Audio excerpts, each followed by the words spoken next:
From the world of politics to the world of business, this is Balance of Power.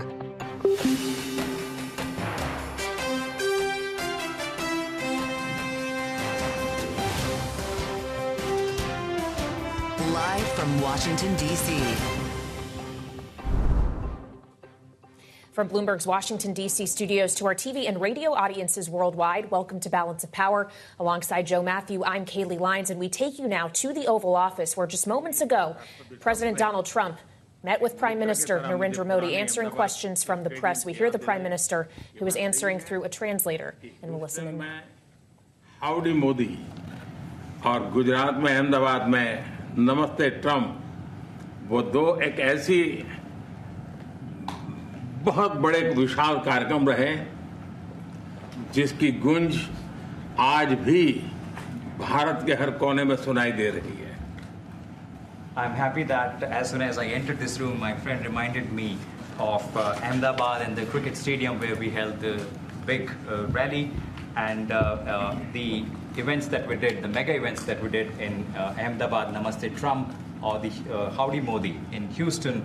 We had conveyed a very strong message of our friendship through those events, and the resounding echo of those events can be heard even today in India and the world. Bharat America संबंधों को प्रगाढ़ बनाने में, उसको एक नई ऊंचाई देने में और व्यापकता देने में राष्ट्रपति ट्रंप की पहली टर्म की बहुत बड़ी भूमिका रही है, और मुझे विश्वास है कि दूसरे टर्म में भी हम उसी गति से आगे बढ़ेंगे. Excellency, you've made immense personal contribution towards strengthening of our relations, towards making them more comprehensive, and in attaining unprecedented heights in our relationship. And I firmly believe that in your second term, we will work with even more speed. और मैं जैसे भारत के नागरिकों को वादा किया है कि मैं तीसरे टर्म में 3 गुना गति से काम करूंगा, और मुझे विश्वास है कि राष्ट्रपति ट्रंप के साथ आने वाले 4 वर्ष हम भारत अमेरिका के संबंधों की गति में 2 गुना गति से काम करेंगे. As I had promised to the people of India that in my third term as the Prime Minister of India, we will work with thrice the speed. I firmly believe that with President Trump during the next 4 years, during his second term, we will work with twice the speed that we did in the first term. मैं राष्ट्रपति Trump से एक बात हमेशा appreciate करता आया हूं, सीखता आया हूं कि वे राष्ट्रहित को सर्वोपरि रख करके काम करते हैं. राष्ट्रपति ट्रंप की तरह मुझे भी भारत के हितों को सर्वोपरि रखते हुए कार्य करना ये मेरे लिए सौभाग्य की बात है. One thing that I deeply appreciate and I learned from President Trump is that he keeps the national interest supreme, and like him, I also keep the national interest of India at the top of everything else, and this has been my real fortune. राष्ट्रपति Trump की जब भी बात आती है तब make America great again हर किसी को याद आता है, हर किसी को उससे प्रेरणा मिलती है. वैसे ही भारत में विकसित भारत 2047, जब भारत की आजादी के 100 साल होंगे, तब तक भारत को विकसित बनाने के संकल्प के साथ 140 करोड़ देशवासियों का संकल्प, उसको आज नई गति मिल रही है, नई ऊर्जा मिल रही है. President Donald Trump and Make America Great Again are inseparable. Whenever we talk about President Trump, one has to talk about Make America Great Again.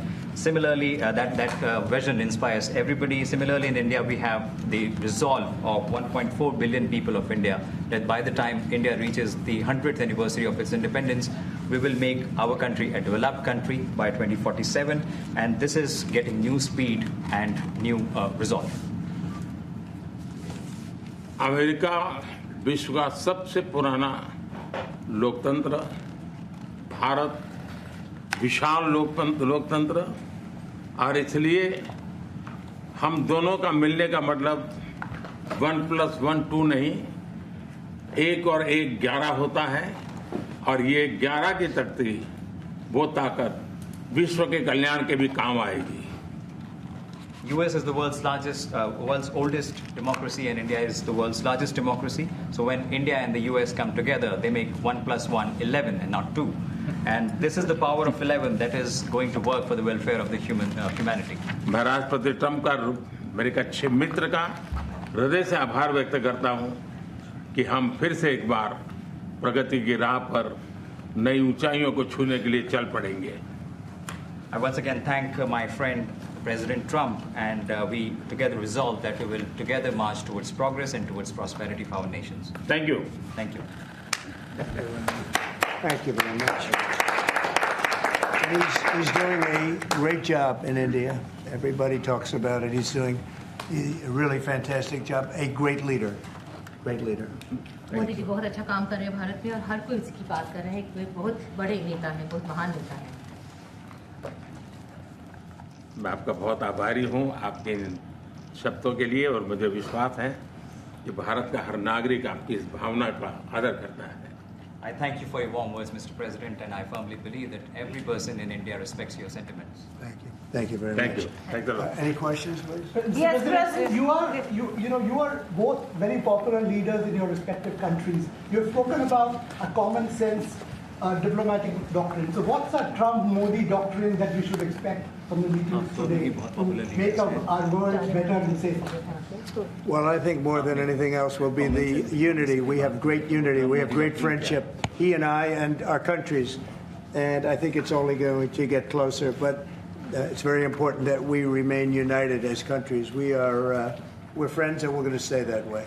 President Trump, how are you going to fight China if you're going to be tough with India on trade? How are you going to beat China? That's President Trump and India's Prime Minister Narendra Modi at the White House in the Oval Office, where they are now going to go behind closed doors. We just wanted to put an ear on that for you and get a sense of the start of that conversation. The pair are expected to try to lay the groundwork here for a trade agreement and discuss ways to strengthen cooperation on defense, on energy, and, of course, talk tariffs. The meeting coming as President Trump made a big announcement on reciprocal tariffs earlier today. And joining us now for more on all of this, Bloomberg's Courtney McBride. Courtney, it's great to have you. As we watch the Prime Minister now, the fourth bilateral meeting with a foreign leader since this new president took office just a couple of weeks ago. What will they have to show for it? Well, President Trump and Prime Minister Modi do have an existing relationship. As the president just said, it's a positive one. Mm-hmm. And India stands certainly to face some challenges from a tariff fight.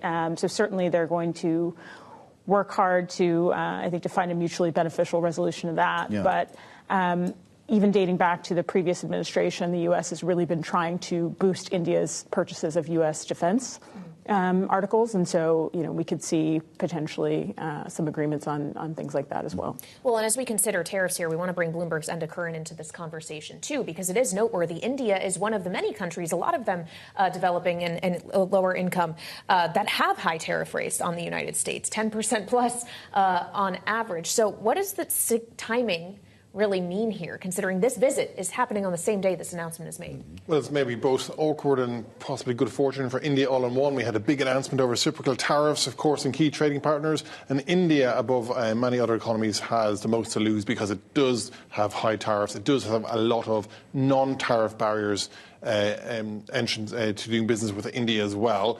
That's why they will be in the crosshairs of this. Now, the President has said there will be exemptions for anyone. It will be interesting to see whether or not Prime Minister Modi can plead his case here. The Indian government has already responded by bringing down tariffs on some of the goods they buy from the US. But on paper here today, India is among those countries with the most to lose with these new tariffs. So with that said, there was a thought, an expectation maybe that the Prime Minister would show up with a bit of a gift for Donald Trump and maybe kind of head off the conversation here by lowering tariffs against the U.S. They're going to have a bilateral news conference later. Will we hear something like that? It may depend on what they can really agree to. Mm-hmm. But, the president prides himself on making good deals. And so I think he may want to tout that if he's able to come to agreement with the Prime Minister. Well, so it becomes a question of whether other countries can do the same. And if not, Enda, do we have a sense on what the economic toll of this could be for the U.S. or for these other economies that we're talking about? Well, it's early days. This is going to be a very technical process. It's going to be a complicated process. The evaluation will be done by April 1. But on paper, it's the biggest kind of escalation of the trade war since President Trump first won office to begin with. Remember, it's not just matching tariffs or tariffs. It's going beyond that. He's talking about exchange rates, industrial subsidies, IP protection. There are all kinds of different areas where President Trump says we're going to have to put a price on the goods that we're buying from you. So as I say, we don't know the figures yet. On paper, it could be expensive. We'll have to see what kind of negotiations come out of it. That's right. And as we mentioned, there will be a news conference later in the evening. At this point, we're a bit off schedule, but we'll let you know what happens when Donald Trump and the Prime Minister of India emerge. Bloomberg's Enda Curran, thank you so much. And Courtney, thank you so much as well. This is Balance of Power. I'm Joe Matthew in Washington, alongside Kaylee Lyons. Kaylee, we're also watching both ends of Pennsylvania Avenue today with, of course, a budget debate getting underway in the U.S. House. It's almost a race between the two chambers at this point with a markup that starts today. Yeah, in the Budget Committee specifically after a blueprint was released that calls for trillions of dollars in spending cuts, in addition for trillions more in headroom to cut taxes. And this is something we spoke about with a member of the Budget Committee, Republican Congressman Ralph Norman of South Carolina, earlier. The base budget I voted to get out of committee. We had the timeline to meet, which is today, for the markup, which we're doing. To be honest, I'm confident that we're going to have the amendments in place that will get the job done. I think we're going to get there. I think it's important for us to get our own version out. I know the Senate is working on one, but you know, all the House is responsible for the purse strings. So I'm confident we'll get it out. And joining us now is a colleague of his on the House Budget Committee panel. Republican Congressman Tim Moore of North Carolina is live with us from Capitol Hill. Congressman, thank you so much. As far as we know, this is still well underway. So could you give us, please, a status update? Do you have to work all night? Absolutely. Thanks. It's great to be with you. Actually, we're meeting just behind me down this hall. The Budget Committee is meeting through what's called the markup. We started around 10 o'clock this morning, and we're now into considering amendments. We'll actually probably start taking the formal votes here in just a couple more hours. But a lot, you know, the Republicans are united on this committee, and we're frankly trying to lay out the facts as to why Democrats who want to get rid of waste, fraud, and abuse really should join in with us in voting for this bill. There's been a lot of questions about actual Republicans on that committee, though. Congressman Chip Roy and Ralph Norman, who we just heard from and had a long conversation with on the early edition of Balance of Power, suggesting some real concerns about the level of spending cuts that are going to be presented in this budget. $1.5 trillion, some say $2 in cuts, $4.5 trillion cap on tax cuts, a $4 trillion extension of the debt limit. Can that pass your committee in the current form? I do believe it will pass the committee in its current form because it is very fiscally responsible. We are finding all sorts of waste, fraud, and abuse in the budget, from prior spending. I think with what the DOGE committee has found, that's just the tip of the iceberg. You look at a lot of these programs that just go untouched and unaccounted for years and years. The American people want to make sure this money is being spent wisely. And so I think we can really put a fine point to this and deal with this now. And Democrats are trying to make a lot of baseless claims about cutting, benefits from Medicare.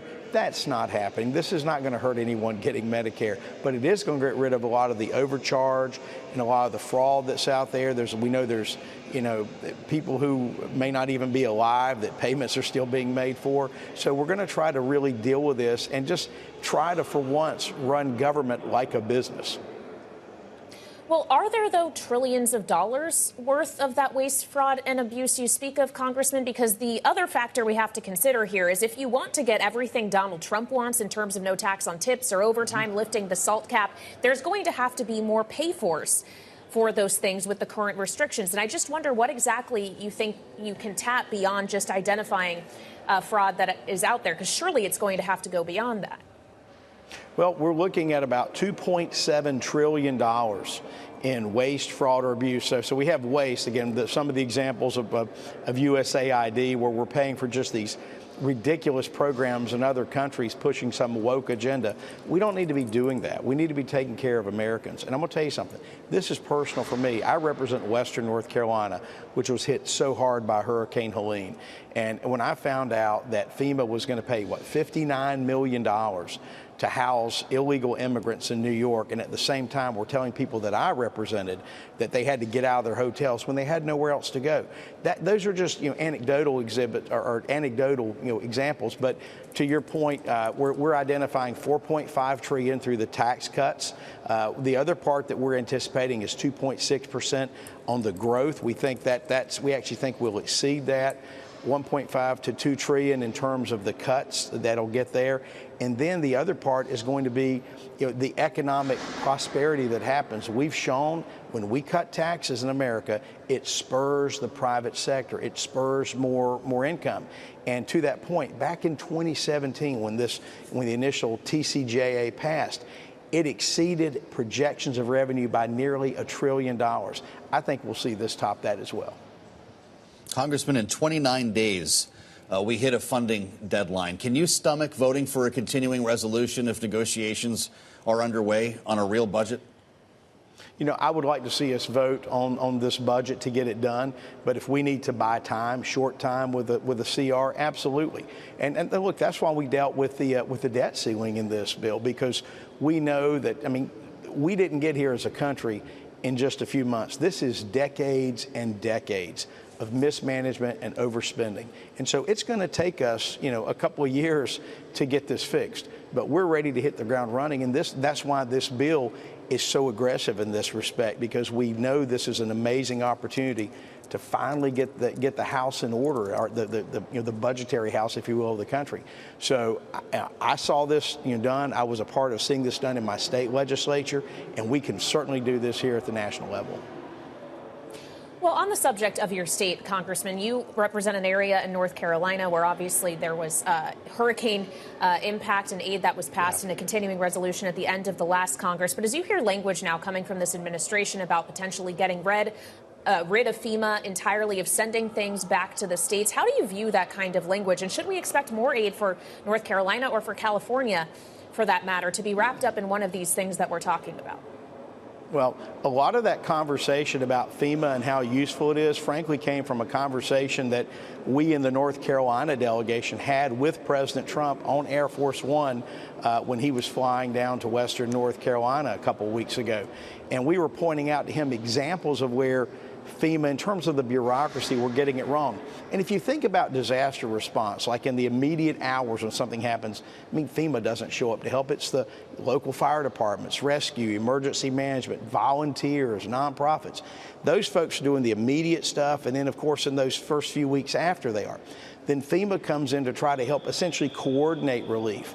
And what I hear, frankly, is a lot of my friends in state and local government say these folks sometimes get in the way. Not the folks who are there trying to actually do the job, but just the constraints that they have to deal with of the bureaucracy. So if there's a way to effectively just get that money to the states so that the states can deal with it, I think that's even better, because at the end of the day, it's the states and the local governments that know best the needs instead of bureaucrats here in Washington, D.C. Congressman, it's good to have you as part of our conversation on Bloomberg. Republican Tim Moore of North Carolina, thank you for the insights.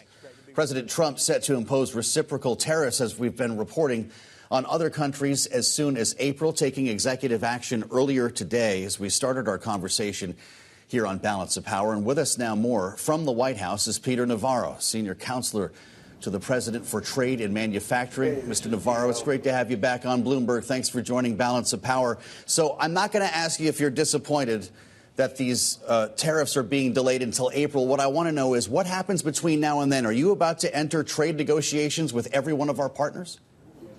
What happens between now and April 1st is that Secretary of Commerce nominee Lutnick, United States Trade Representative nominee Jamieson Greer are going to roll their sleeves up and analyze the many and varied ways that different countries around the world with which we run massive trade deficits are cheating America.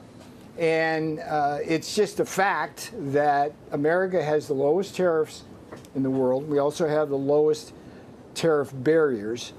And that's not fair. And President Trump wants to eliminate a $1 trillion a year trade deficit that has risen to the level of a national emergency because it's very destructive to our economy and our national security. And so the idea here, and it's historic, and it's really a revolution in how the structure of the international trading environment will be organized. We're just asking people to treat us fairly, and they're not doing that. Well, as we talk now. about, Peter, a restructuring of the way in which trade moves throughout the world, is the goal here for all tariffs to be equal or for all tariffs on U.S. imports to be zero? We want a level playing field. The president said he'd be happy to have just a level playing field. We don't have that. So, for example, if a country that is charging us high tariffs and erecting high barriers takes them away, then we'll take ours away. But there's considerations here that you need to understand. It's like some countries. Every country is like fingerprints. They're all different with respect to the mix of the ways they cheat us. And so you have a country like Japan, which has relatively low tariffs, but very high non-tariff barriers. If you go to the EU, the president has rightly made a very big deal of the VAT tax, the value-added tax, because that value-added tax acts as an additional tariff, but also as a massive export subsidy. And we see this mostly in how the auto industry is structured between the U.S. and America. It's just grossly unfair. Like Germany sells us 8 times more cars than we sell them. It's not because of design or safety or production cost. It's simply because you have a 10% EU tariff on autos, which is 4 times higher than the American tariff, and you add to that a 19% VAT on top of that, and that VAT, when a German car, a BMW comes here, that VAT is taken away, so it's an export subsidy, and then when an American Cadillac goes to Europe, they slap that VAT on, and I've calculated that for a $50,000 car, BMW or Cadillac, at this point, once you calculate all of that tariff and VAT tax stuff, it's about a $20,000 differential. Germany gets to sell a BMW here for almost $10,000 less. We have to sell that car over there for more than $15,000 more. Wow, so we get the spirit of that argument. Peter, I understand where you're coming from, but I'd like to ask you about raising revenue, because a lot of President Trump's economic proposals have also relied on revenue that would be raised from tariffs. We had these conversations with Scott Bessent before he moved into the Treasury. So is the point here, to get back to Kayleigh's question, to zero out these trade relations, or is it to in fact impose tariffs and raise revenue for our coffers? The goal is to have fair and reciprocal trade, and if we have that, we will have jobs, high wages, and high productivity, a rapidly so you're not relying on that revenue product. Well, look, there's going to be a lot of revenue. I mean, it's going to be a beautiful thing, okay? And for example, the steel tariffs and aluminum tariffs, they're not going away because we've got another problem there. It's a national security problem. We've got a world in which governments around the world, Brazil, Japan, South Korea, China, Turkey, you name them, massive government subsidies for their steel and aluminum industries, which results in massive dumping into American markets, which results in the anemic ability of our steel and aluminum industries to survive. And we're going to stop that. So there's going to be a lot of tariff revenues, and we collected a lot, and it's a great thing. You have to remember here, the reason why we're forming the External Revenue Service is because President Trump believes, like Hamilton and Jefferson and McKinley, that tariffs are good, they protect our nation. And if you look at a chart, one of President Trump's favorite charts is the one that shows that prior to 1913, most of the revenues that funded our government were tariffs. And then once we went to the income tax, It went down to a flat line. We're going back to a world in which tariffs are going to be an important part of defending this country and be able to have a strong defense industrial base and manufacturing base. And remember, a lot of countries rely on us for their defense umbrella, and we can't do that if we don't have a strong defense industrial base and manufacturing base. So, Peter, what's the answer to all of the American companies that make things in America who suggest tariffs will be bad for their business? You had the Ford CEO, Jim Farley, saying that if the 25% tariffs on Mexican and Canadian goods go into effect, this is a quote, it will blow a hole in his business. Why is he wrong? Well, past is prologue in this case. If you go back to the first term, you see all sorts of people saying the same kind of things in the business world, the Business Roundtable, the Wall Street Journal. You have the networks that were attacking Trump and all of that. And they all warned about inflation, recession, and all these things. And guess what? It never happened. What we had what's Trump being tariffs, suggested this time, Peter, is much wider in scale. Well, I would suggest to you that the tariffs we imposed on China were historic and large, and we had no problem at all with that. We had dishwashers, solar, we had steel and aluminum.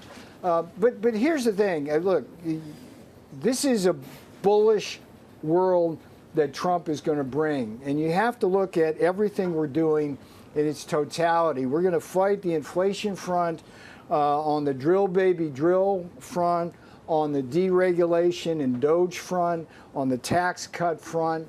And when we have the trade front bringing in investment here, both domestic and from abroad, we get higher productivity because the capital labor ratio goes up. So you got to look at. When are we going to deal with China, Peter? I'm sorry, we only have a minute left, and I want to ask you about China.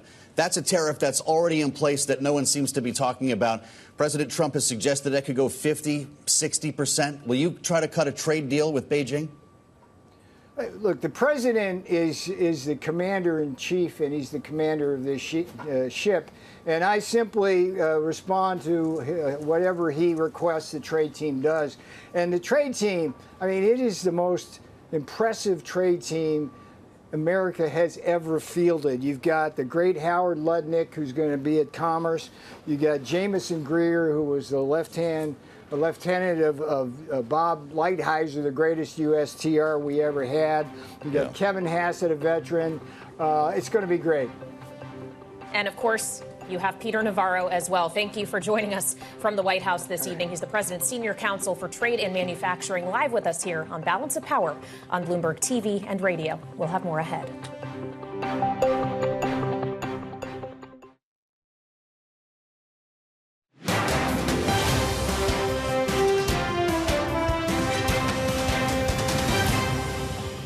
Whatever they charge us, we're charging them. So it works out very well. It's a beautiful, simple system, and we don't have to worry about, we're charging too much or too little. But traditionally, India is right at the top of the pack. They charge tremendous tariffs.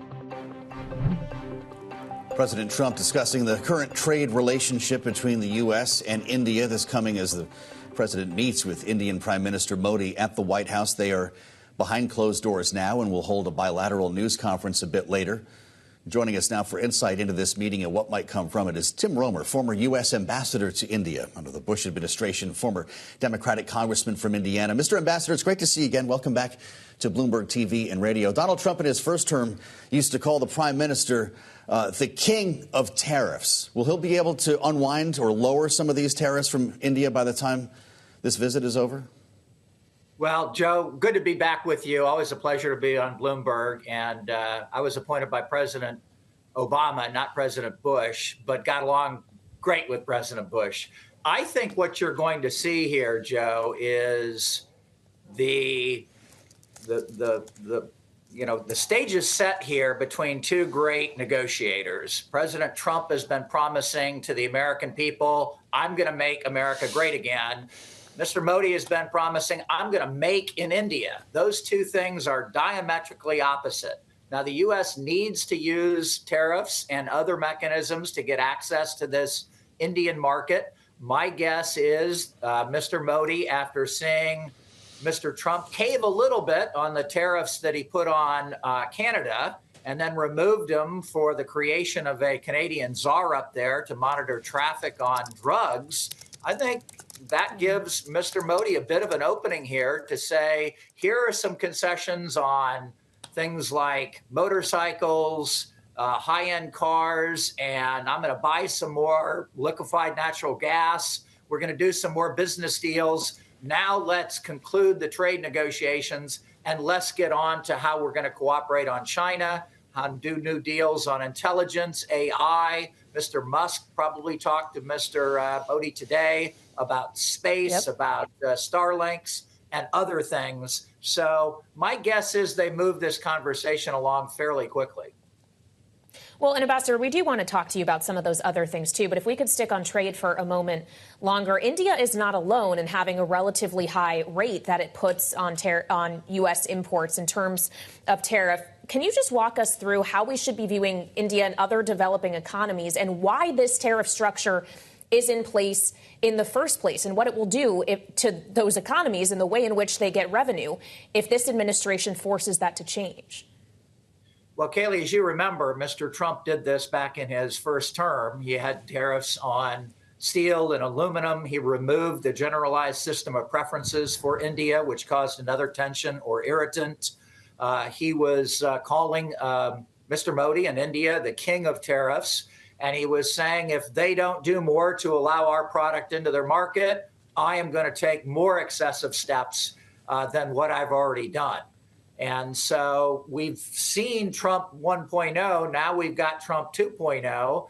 And we have to be careful, too. I just listened to Mr. Navarro for a while. Egg prices are going up. Americans are very concerned about housing prices, construction prices going up. Inflation continues to be an issue. When you put tariffs and new prices on products being shipped in, American businesses pay those fees. And it costs either the consumer here in America or the U.S. business more money.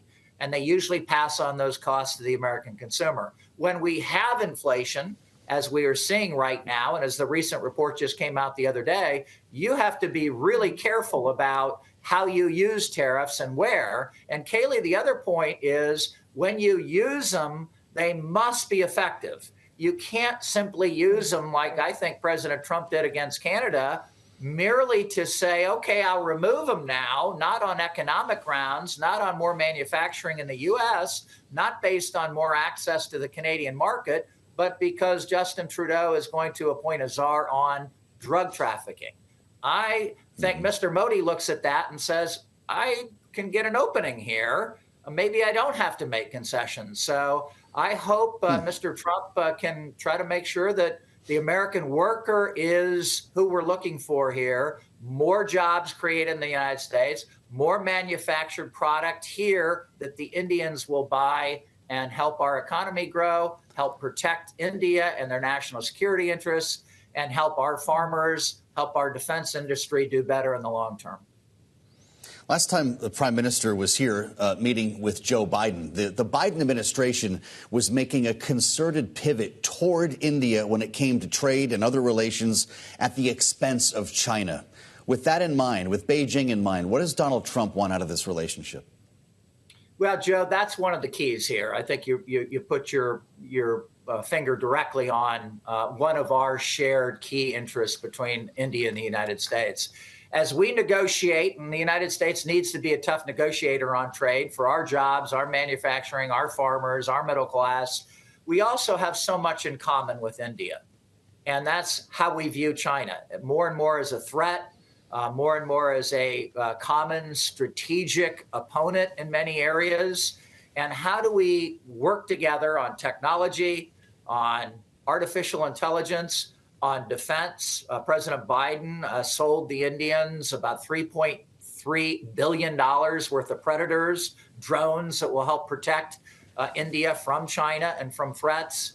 There's more and more cooperation between the United States and India through the Quad, which is basically an agreement between the United States, Japan, Australia, and the U.S.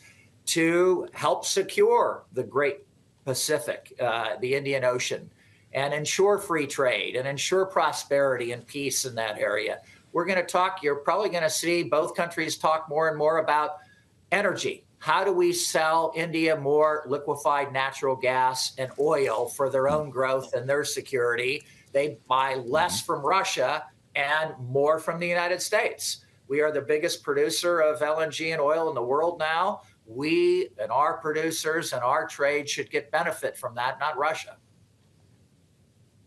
Well, and certainly we know well about the energy partnership, and the president did speak in the office about how India is going to buy more oil and gas when we heard from them during that brief question and answer session with reporters. Again, we are expecting a joint news conference to take place shortly. So where do you expect, we've just discussed a lot of areas of cooperation, some difficulty when it comes to trade. Is there anywhere else you are watching for tension, perhaps, in the U.S.-India relationship, or beyond the trade issues?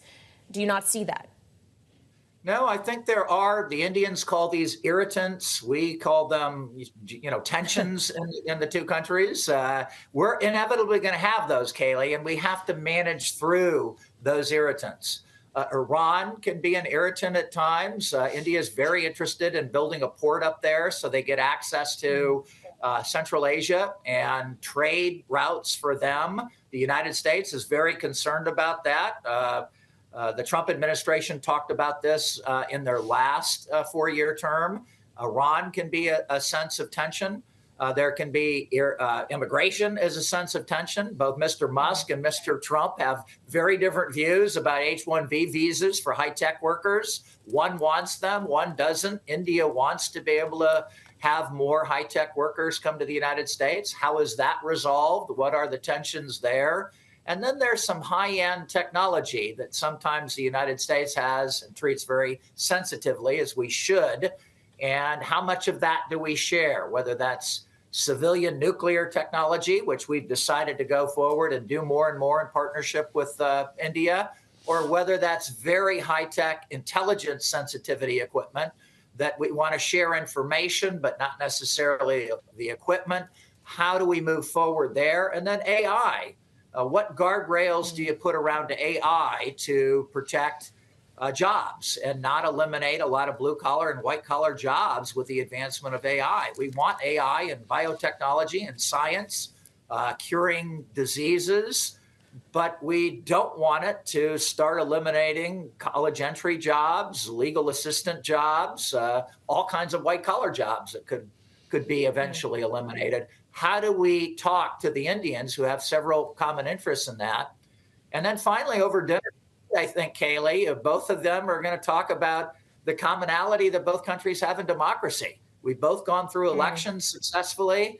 There are 5 million Indian Americans in the United States and 300,000 Indian students studying here. How do we continue to build that bridge in safe and effective national security and legal ways so that both countries prosper in a win-win relationship?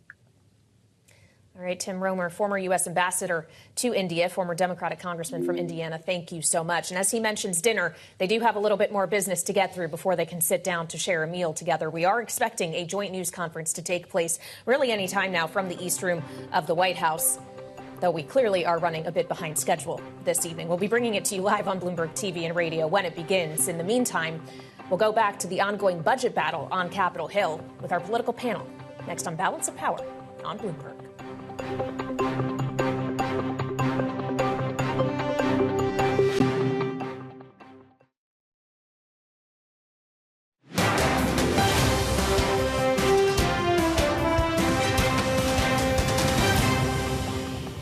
They are flailing over on the House Republican conference side and then trying to project otherwise.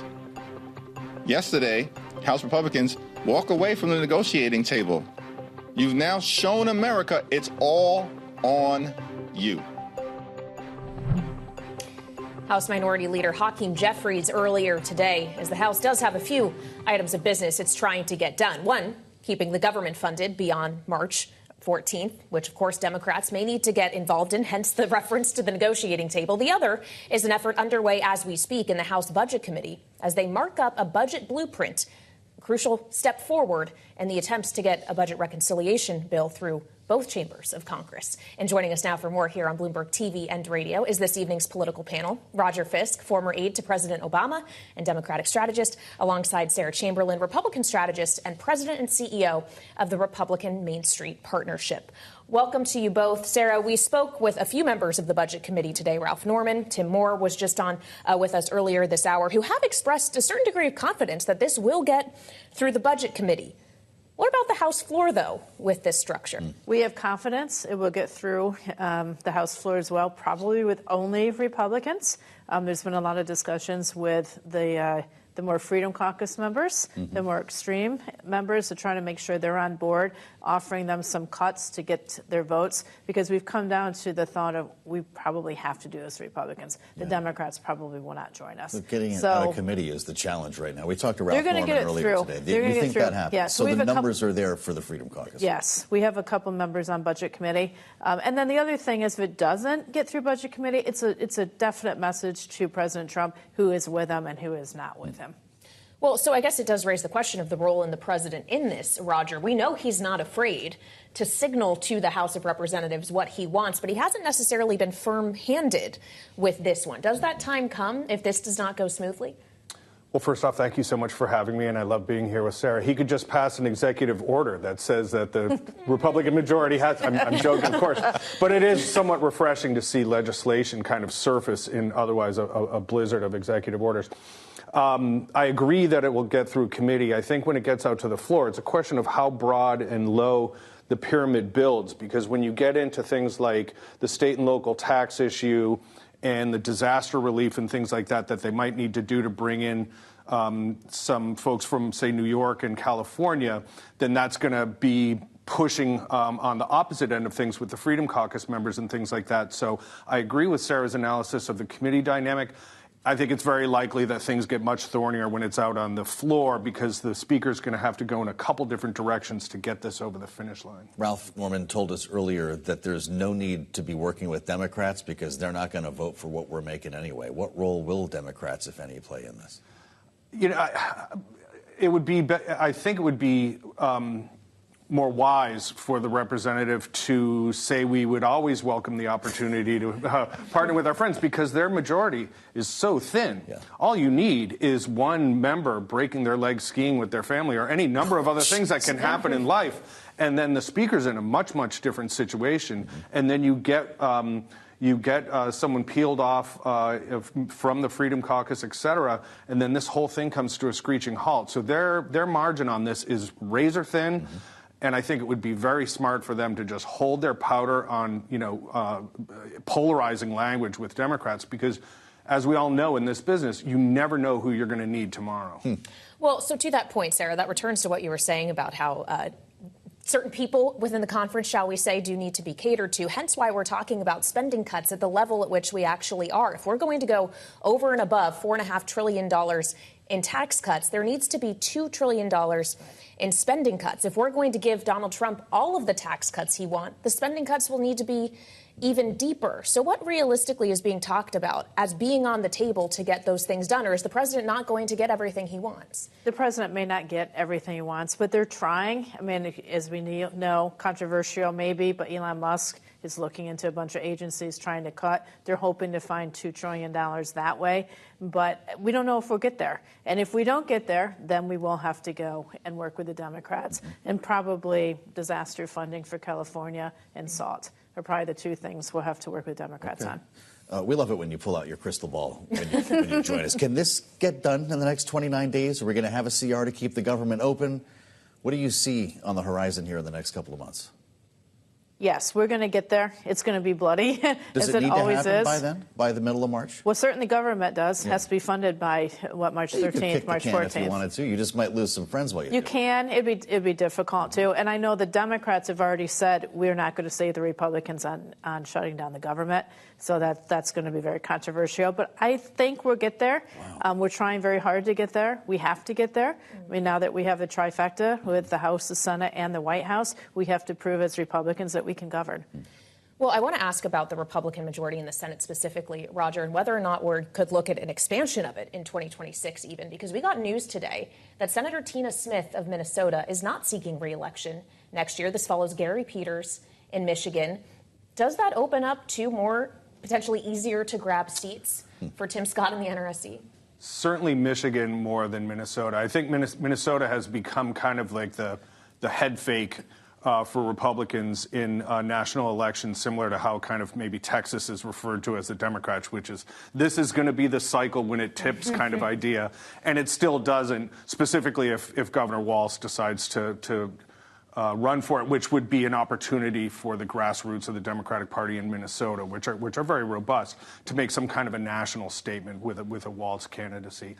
Michigan, as we can just look at the most recent election, is much more of a difficult run. And I think whoever can come in and recreate the Slotkin kind of triangulation of national security credentials and kind of kitchen table issues is going to be the recipe to winning in Michigan. But I would put Minnesota in a much safer column than I would Michigan for the Dems. All right, our panel stays with us. Roger Fisk and Sarah Chamberlain as President Trump and India's Prime Minister Modi are meeting at the White House right now. We'll take a look at how Trump's tariffs are playing into this visit next.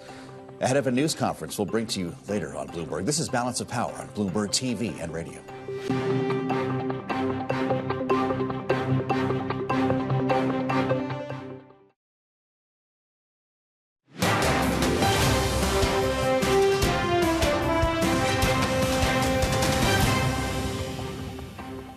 This is Balance of Power on Bloomberg TV and radio. I'm Joe Matthew alongside Kaylee Lyons in Washington with a live view of the East Room in the White House now, where President Trump and Indian Prime Minister Modi are set to hold a bilateral news conference. It was set to begin almost an hour ago, but they have been behind closed doors meeting in the Oval Office on a day that has seen the schedule slide a bit at the White House as we reassemble our political panel. Roger Fisk and Sarah Chamberlain are with us. We're talking reciprocal tariffs. I'll get it right before the end of the show, Roger. This is something that is obviously front and center for the Prime Minister as well. One of the countries, our trade partners, that has the highest tariffs against the U.S. Can Donald Trump get anything done here? Is he going to implement anything, or is it just about the threats? First off, I think the headline from today can be elected officials running late, which that's never happened. That, right. He can. You know, I very often find myself agreeing with the impulses that lead President Trump to try to disrupt a dynamic. North Korea, China, India now, et cetera. But what we've seen a pattern to loop in the first administration is kind of an inability to come in with the real policy chops after the photo op and turn it into an actual living and breathing, robust, complex set of policy initiatives and changes. So to quote our president, you know, we'll see what happens. But he's got it at an inflection point. And then the question is between the National Security Council and some of the relevant cabinet departments, et cetera, can he actually turn this into something that opens up the Indian economy to the benefit of American companies, et cetera?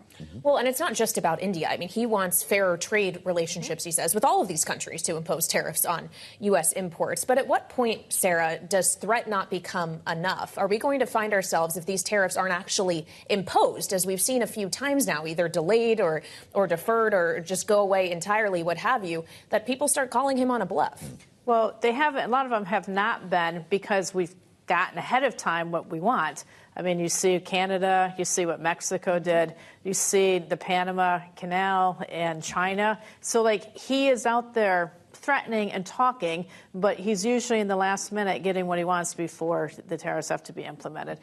In India, we need fairer, trading. I mean, we haven't taken advantage of for years, and I think we'll end up getting that. And I think it will happen at the last moment, as it always does. And I think that there will be a deal cut, and then we'll move on to the next country and the next item. What are Republican Main Street Partnership members here at home in the district when it comes to tariffs? Do people worry my prices are going to go up?